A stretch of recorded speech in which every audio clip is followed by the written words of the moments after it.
Hi, this is Larry Lane for InvestorZoo.com, and today we're going to talk about some alternatives to U.S. Treasuries.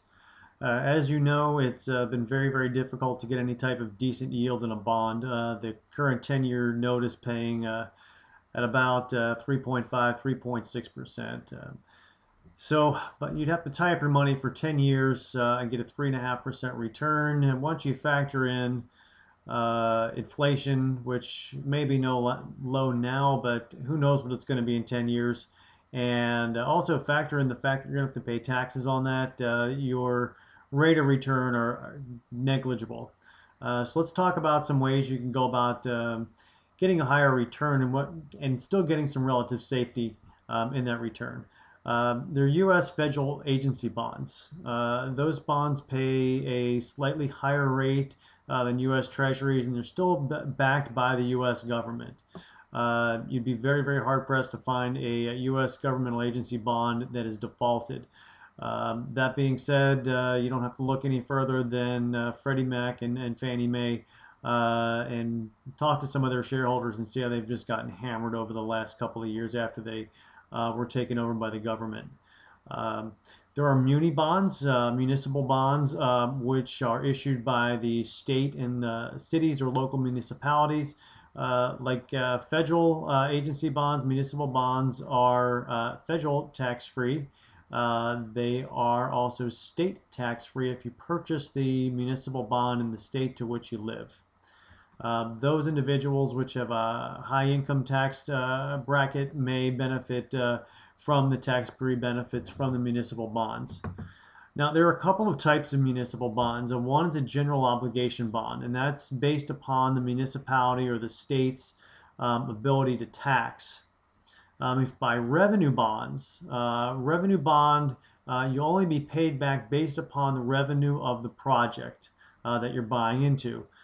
So an example of a revenue bond would include a bond offering from a bridge project, sewer, or an electrical plant.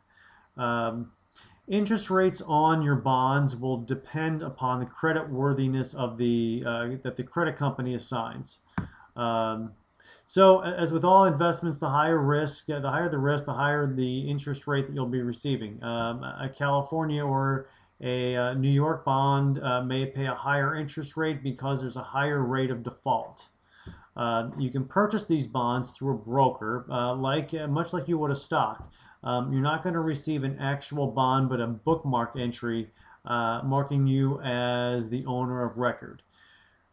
Before purchasing a bond, you should check and ask for an official offering report. This report will give you details of the bond, that municipality or the bond project that you're financing. And in effect, you're the lender, you're the bank to this municipality or to this governmental agency that you're financing. Unfortunately, there's no official standard report, so each of these bond offerings do vary. If you'd like to spread your risk a little bit through purchasing bonds, you can go the ETF, the exchange traded fund route, or you can go through the mutual fund route. Since interest rates do fluctuate, you can lose money on bonds. If you are forced to sell early in bonds and the interest rate goes up, you can lose a significant amount of money. The only way that you can absolutely guarantee that you will not lose money is to hold your bond until the full maturity date. And again, if interest rates go up, you're still going to lose the purchasing power of having your money locked up for those years when interest rates goes up.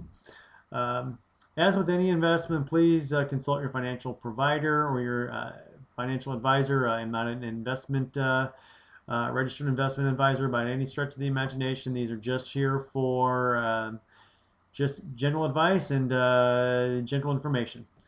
So if you have any additional questions or you would like to post a blog of your own on our website, you can visit us at InvestorZoo.com. Thanks, and have a great day.